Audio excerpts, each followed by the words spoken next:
Good morning, ladies and gentlemen, and thank you for waiting. At this time, we would like to welcome everyone to Banco Macro's second quarter 2025 earnings conference call.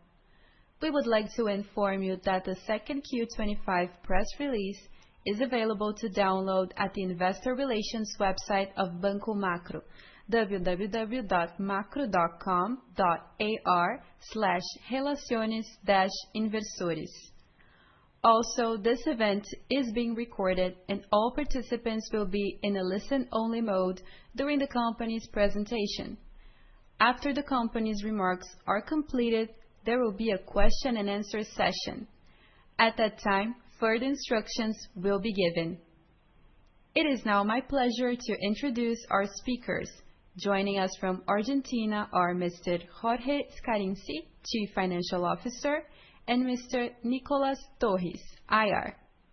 Now, I will turn the conference over to Mr. Nicolas Torres. You may begin your conference. Thank you. Good morning and welcome to Banco Macro's second quarter 2025 conference call. Any comment we may make today may include forward-looking statements which are subject to various conditions, and these are outlined in our 20-F, which was filed to the SEC, and it's available at our website. Second quarter 2025 press release was distributed yesterday, and it's available at our website. All figures are in Argentine pesos and have been restated in terms of the measuring unit current at the end of the reporting period. As of 2020, the bank began reporting results applying hyperinflation accounting, in accordance with IFRS IAS 29, as established by the Central Bank of Argentina. For ease of comparison, figures of previous quarters have been restated applying IAS 29 to reflect the accumulated effect of the inflation adjustment for each period through June 30, 2025. I will now briefly comment on the bank's second quarter 2025 financial results. In the second quarter of 2025, Banco Macro's net income totaled 149.5 billion pesos, which was 209% or 101.1 billion higher than in the previous quarter. This result was mainly due to higher net interest income as well as higher net fee income, higher net income from financial assets and liabilities at fair value to profit or loss, and higher FX income, and the lower loss related to the result from the net monetary position, as lower inflation was registered in the quarter, which was partially offset by lower other operating income, higher loan loss provisions, and higher income tax. This result represented an annualized ROE and ROA of 12% and 3.5% respectively.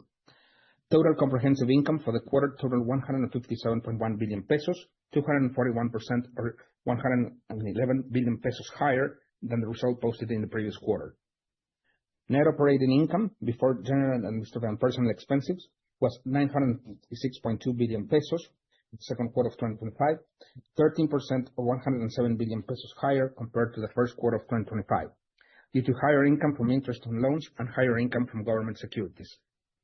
On a yearly basis, net operating income before general, administrative, and personal expenses increased 49% or 314.6 billion pesos. Provision for loan losses totaled 103 billion pesos, 47% or 33.1 billion pesos higher than the first quarter of 2025, given the loan growth experienced in the quarter.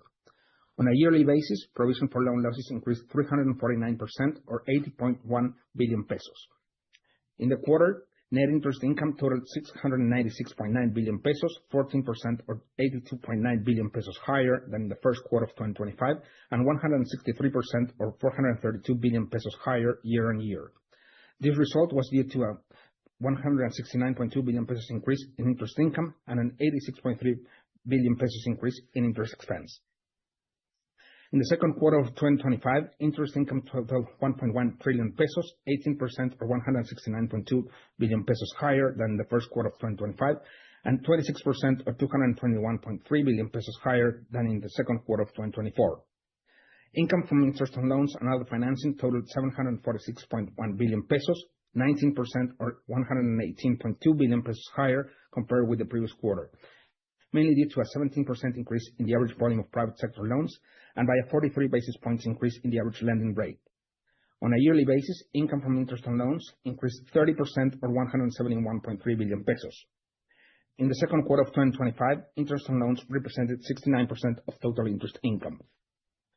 In the second quarter of 2025, income from government and private securities increased 18% or 50.8 billion pesos quarter on quarter, mainly due to the caps and inflation-adjusted bonds settle, and increased 54% or 118.8 billion pesos compared with the same period of last year. This result is explained 94% by income from government and private securities at amortized cost, and the remaining 6% is explained by income from government securities valued at fair value through profit through other comprehensive income. In the second quarter of 2025, income from repos totaled 1 billion pesos, 10% or 92 million pesos higher than the previous quarter, and 99% or 67 billion pesos lower than a year ago. It is worth noting that as of July 22, 2024, the central bank decided to terminate repos and replace them with levies, which were then terminated on July 10, 2025. In the second quarter of 2025, FX income totaled at 22.4 billion pesos gain, 229% or 15.6 billion pesos higher than the first quarter of 2025, mainly due to income from foreign currency exchange, which increased 12.5 billion pesos. On a yearly basis, FX income decreased 37% or 13.1 billion pesos. In the quarter, the Argentine peso depreciated 11.2% against the US dollar after the Central Bank of Argentina replaced the 1% crawling peg, allowing the Argentine peso to fall freely between 1,000 and 1,400. In the second quarter of 2025, interest expense totaled 391.2 billion pesos, increasing 28% or 86.3 billion pesos compared to the previous quarter, and decreased 35% to 110.7 billion pesos compared to the second quarter of 2024. Within interest expenses, interest on deposits represented 96% of the bank's total interest expense, increasing 30% or 86.6 billion pesos quarter on quarter due to a 228 basis points increase in the average rate paid on deposits, while the average volume of private sector deposits increased 14%. On a yearly basis, interest on deposits decreased 35% or 205.1 billion pesos. In the second quarter of 2025, the bank's net interest margin, including FX, was 23.5%, higher than the 23.2% posted in the first quarter of 2025, and the 19.9% posted in the second quarter of 2024. In the second quarter of 2025, Banco Macro's net fee income totaled 108.4 billion pesos, 16% or 25.1 billion pesos higher than the first quarter of 2025. In the quarter, credit card fees stand out with a 90% or 28.6 billion pesos increase, followed by fees charged on deposit accounts and credit-related fees, which increased 4% or 2.9 billion pesos and 33% or 2.8 billion pesos respectively, which were partially offset by a 30% or 2.3 billion pesos decrease in mutual funds and securities fees. On a yearly basis, fee income increased 34% or 45.3 billion pesos. In the second quarter of 2025, net income from financial assets and liabilities fair value to profit or loss totaled at 113.7 billion pesos gain, increasing 61% or 43.3 billion pesos compared to the first quarter of 2025.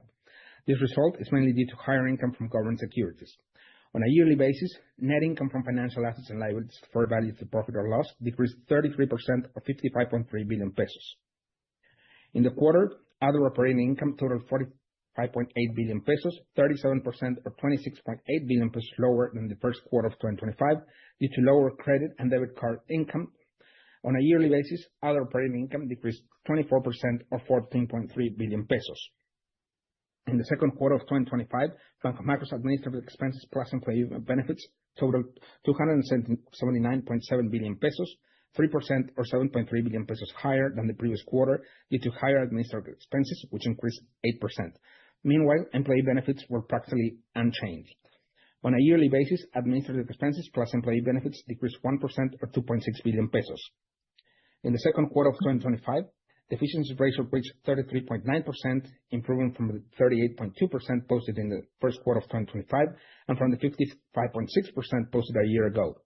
In the second quarter of 2025, expenses, employee benefits plus general and administrative expenses, depreciation and impairment of assets increased 2%, while income, net interest income, net fee income, and plus difference in quoted prices of goods and foreign currency, plus other operating income, and net income from financial assets fair value to profit or loss increased 15% compared to the first quarter of 2025.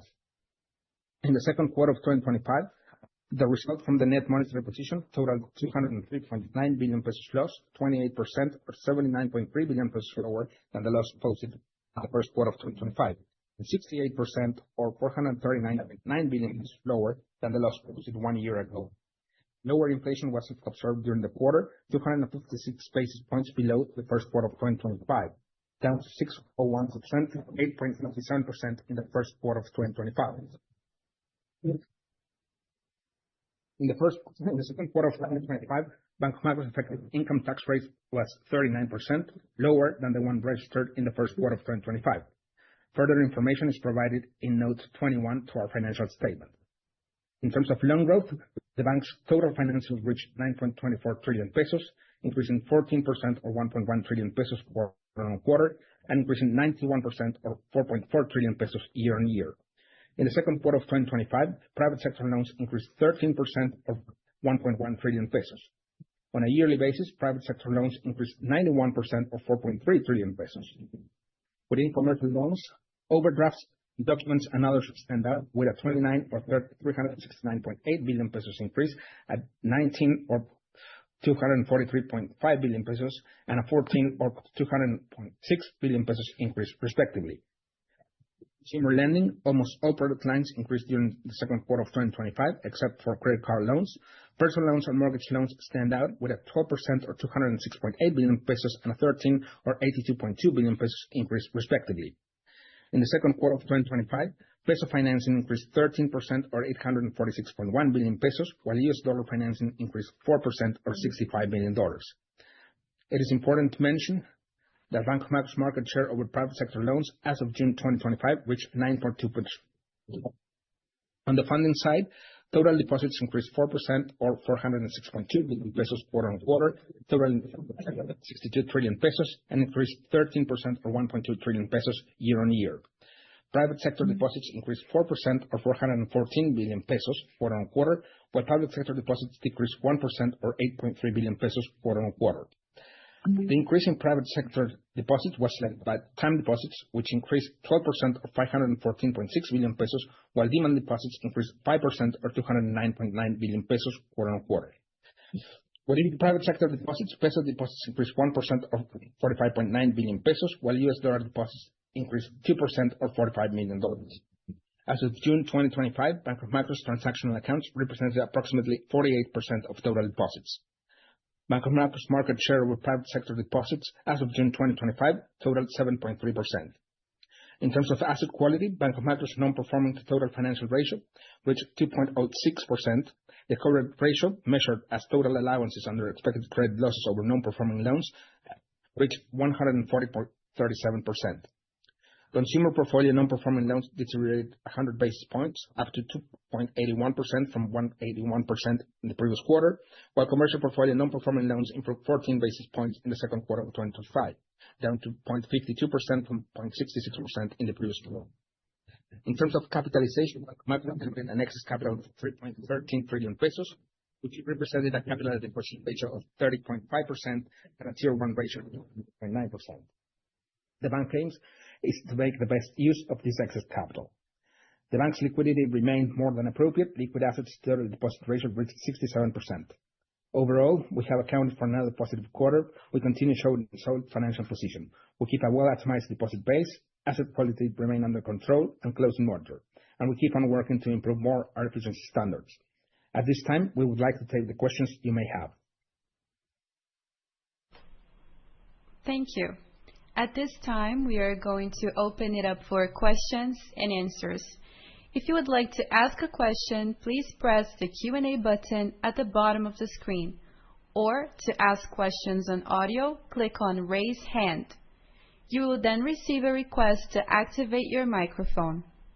One moment, please, for the first question.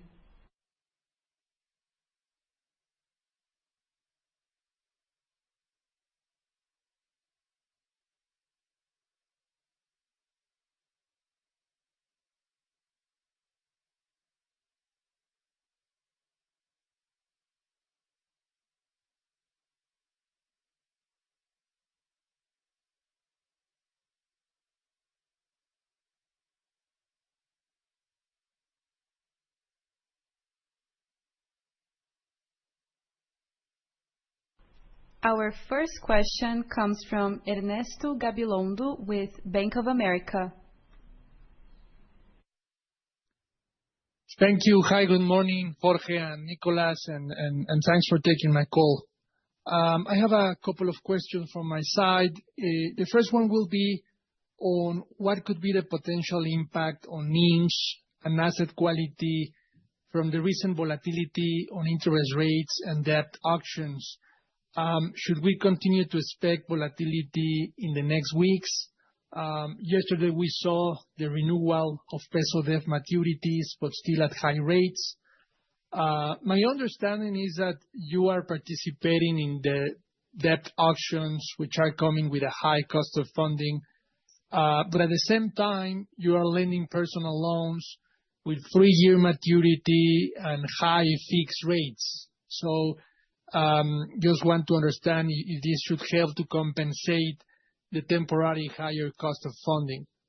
And on the other hand, my question is, if we have these high fixed rates, I don't know if at some point this could create asset quality deterioration on your client base. I know a lot of questions in this first one, but I will appreciate your thoughts. And my second question is on your ROE expectations. So looking to the first half, it came at the low end of the guidance range of 8 to 10. We have seen other peers reducing guidance because of the temporary macro backdrop. So how are you thinking about your ROE in the second half and full year? Thank you. Good morning, Ernesto. This is Jorge Scarinci. Thanks for your questions. The first one, yes, we are in an environment with a higher volatility than the one that we experienced, at least in the first quarter of this year. I would say that the government is trying to reach the midterm elections with some peace on FX expectations and also on inflation expectations, to have these two macro variables under control.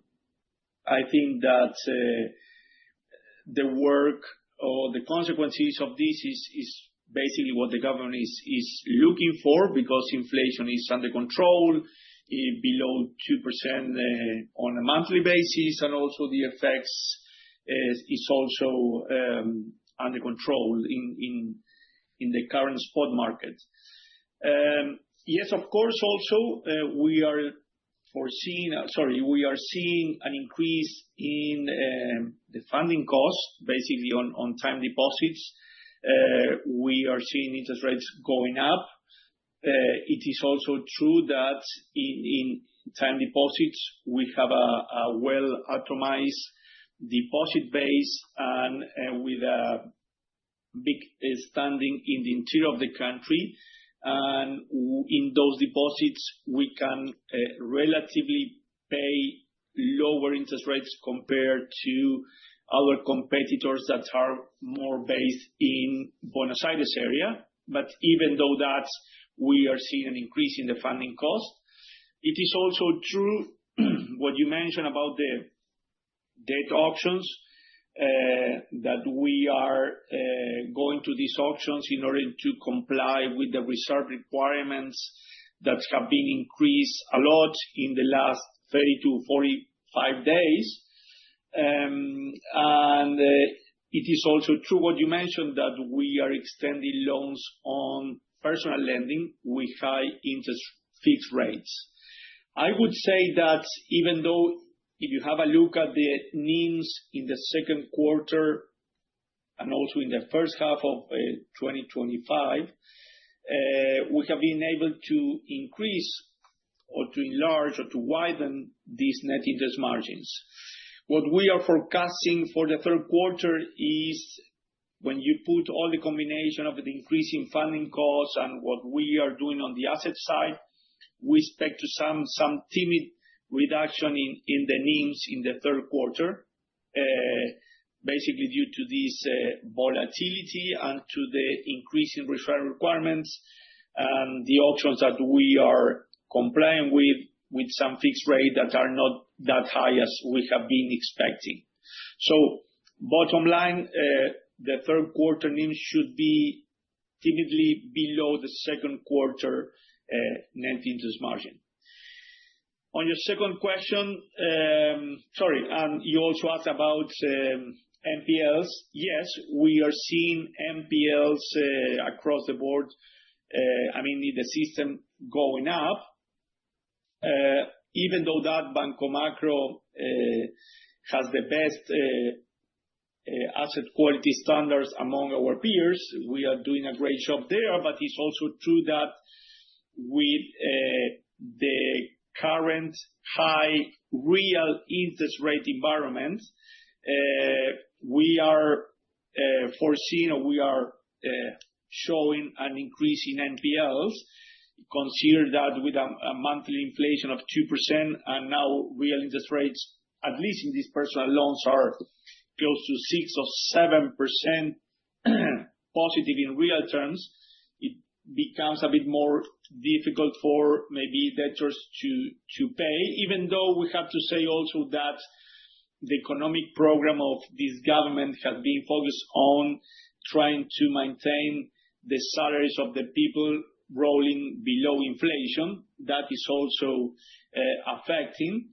And so therefore we are forecasting for the third and fourth quarter of this year some additional deterioration in asset quality, going to levels maybe between 2.5 to 3% of NPLs as a percentage of total loans. And finally, on your second question, in terms of ROE expectations, for the moment we are maintaining the range of between 8 to 10% ROE in 2025 in real terms. So in that sense, we are keeping our expectations and our guidance there.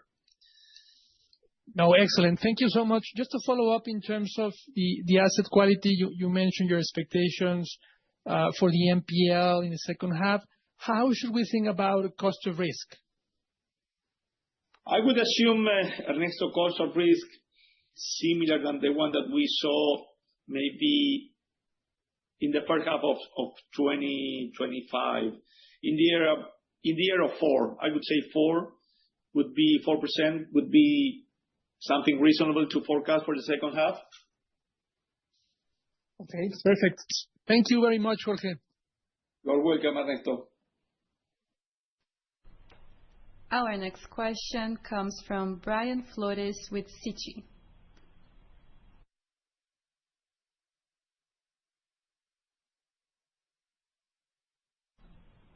Hello, Jorge. Hello, Nicolas. Thank you for picking my question. And I have only one question.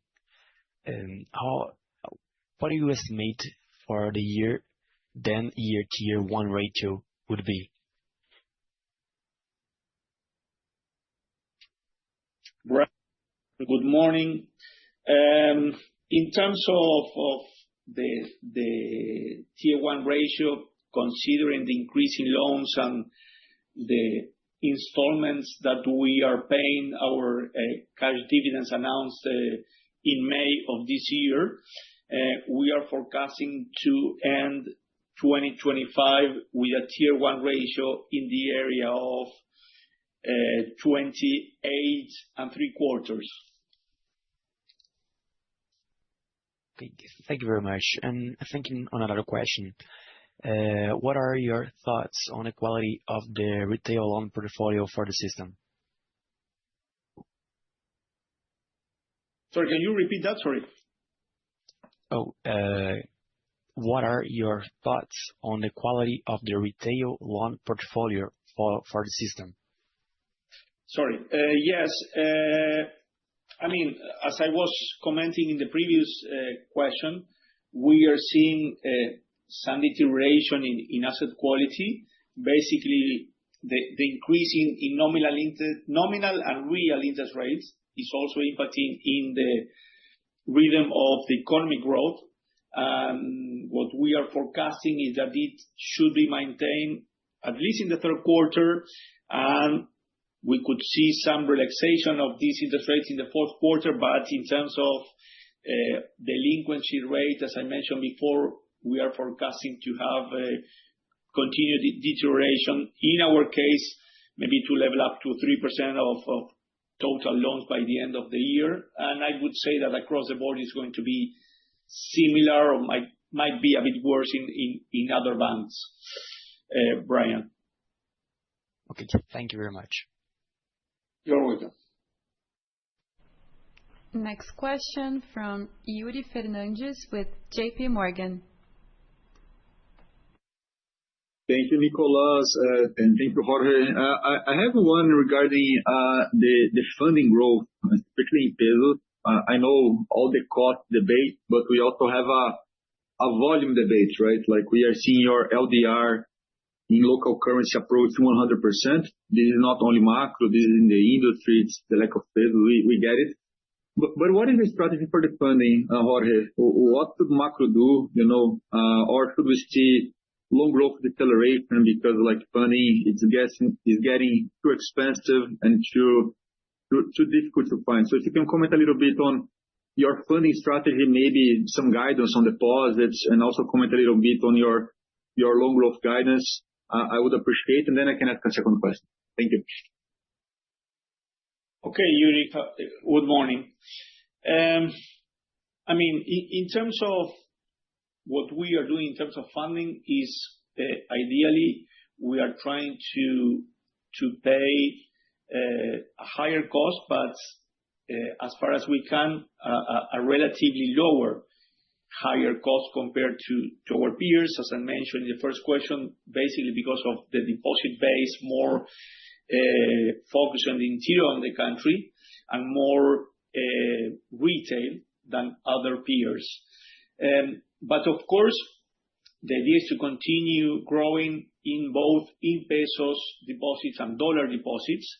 To give you an idea, in dollar deposits, we have a very competitive interest rates among the markets, even though we have to say that we were able to issue a corporate bond in the second quarter. That was, of course, is also helping the funding in dollars. We raised $530 million. Was a great transaction. So in that sense, we feel really comfortable and pretty liquid. When you look at the liquidity standards in macro, you can see that we have the highest levels among our peers, both in pesos and in dollars. And going back into pesos, also remember that we have been mentioning this in previous calls, that in order to fuel the increase in loans, we not only look at the increase in deposit, but also the portfolio of securities that we have, that we can also change or transform into loans. But the idea is to keep on growing in both deposit in pesos and in dollars, and also in loans. To give you the guidance that we have, when you look at loans, for example, in the first half of 2025, we grew 36% in real terms our loans. The idea is to maintain the 60% loan growth guidance that we have been giving the previous quarter. So 60% is maintained as a guidance for 2025 for loans. Deposits, in the first half of 2025, we grew our deposit base by 15%. So the idea is to keep the 30% guidance for 2025 for the moment. So super clear, Jorge. Just to follow up here, do you think like government may change like reserve requirements post elections? Is this a hope from the industry here to help on this? Yuri, the government, at least what they have been saying is that at least in August, we are finishing August this weekend. So next Monday, we are starting September. So at least in August, they didn't want to see spare liquidity in pesos that could be fueling an increase in inflation on the FX. So that was the main reason behind the increase in reserve requirements. Honestly, I don't know what will happen in September. I think that we have to focus on what could be going on in the Buenos Aires province election that is taking place on Sunday, the 7th of September. I would say that if the government can have a good performance in that election, I would say that all the liquidity and effects and inflation, everything is going to be more relaxed after that. But honestly, it is very difficult for me to answer that question right now, Yuri. No, thank you. I know it's a difficult one. Just a final one here, Jorge, on my side. Going back to Ernesto's questions on the margin pressure for the third quarter. You mentioned a marginal pressure. Can you quantify or explain the moving parts? Where I struggle is the funding, right? When you go to the time deposits, like you go to the bottler is, I don't know, running around 60%, and this is something that started in July. And when you go to the asset side, I know you can reprice some loans, but we see an increasing rates for commercial papers, right? Adelantos and those other things. But when we go to the personal loans, we don't see a major repricing. And then when I think about your, I don't know, mortgage book that will not reprice as quickly, I struggle with like a marginal pressure. I would expect like a bigger pressure for the third quarter. So if you can help us understand a little bit. I know it's a quarterly thing, so it should not change our story, but just to understand a little bit the third quarter margin pressure here, how to quantify this. Thank you. Well, Yuri, we are in the middle of the third quarter, so and with this volatile scenario, is not easy to forecast. For the moment, what we are doing is what you have been mentioning, the increase that we are seeing in the time deposits, of course, is translated in short-term lending. Also, we have been repricing a little bit our personal loans. Remember that interest rate that we have in personal loans were in the area of 73%. Nominal, we have been moving those rates to low 80s. But basically, the big impact is on the short-term liquidity that we are charging to big corporates in short-term financing, and also in maybe in some short-term discount documents. If I have to say, I would say that the compression that we could be foreseeing the third quarter again should be in the area of 100 basis points for the moment. I mean, this could change, but for the moment, that is what we are seeing. So late August, that's your best guess. No, super clear, Jorge, and thank you and congrats on your asset quality. No, a congrats with worsening is not good, but as you said, it has been a little bit better than most years. So good on that. Thank you. Thank you very much, Yuri. Next question from Matias Cataruzzi with AdCap Securities. Hi, Jorge. Hi, Nicolas. How are you?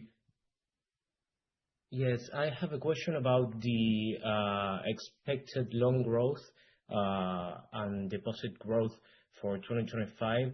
The guidance was 60% on loans and as well 45% on deposits. We've seen 25% on the first quarter on loans and then 14%. So there's still room to grow in loans, and deposits are only had a 5% and a 4% growth in prior quarters.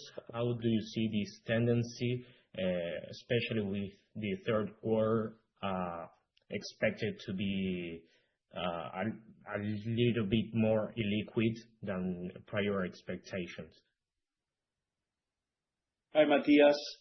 Yes, what we are seeing is that in the third quarter, at least in terms of lending, there should be a number maybe not that high, but what we are forecasting is that in the fourth quarter, macroeconomic conditions should be more relaxed, and there could be some pickup there in demand in order to get to the 60% guidance in loans. And also in terms of the guidance in deposits that I mentioned, that is 30% for 2025, is similar. I would say that some volatility in the third quarter and more normalized scenario in the fourth quarter. And then another question on your strong capital position.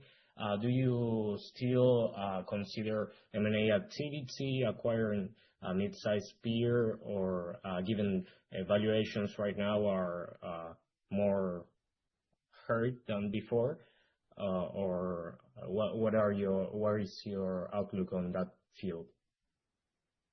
I mean, when you look at Banco Macro and our track record, we always are trying to find opportunities in the markets. So, of course, if there is an opportunity, we are going to analyze it.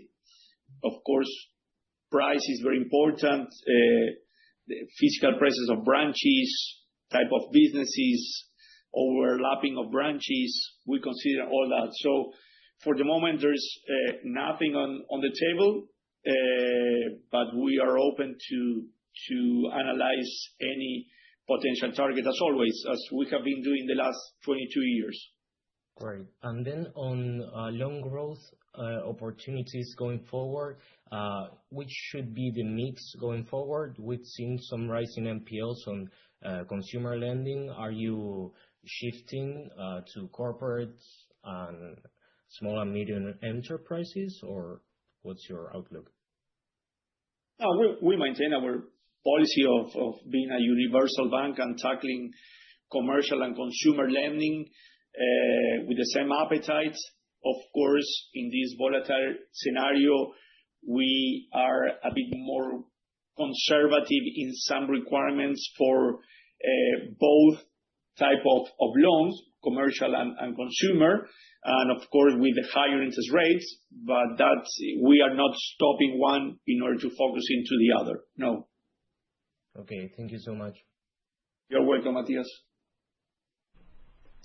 Our next question comes from Shamili Vanderpoorten. What is the inflation adjustment item in the P&L? Is it due to inflation accounting? Yes, it's due to inflation accounting. Next question from John T. Fish. What real growth for loans can we expect for 25 and 26? Well, in terms of loan growth for 25, I have been commenting that 60%. And for 2026, for the moment, we are forecasting a 45% real loan growth.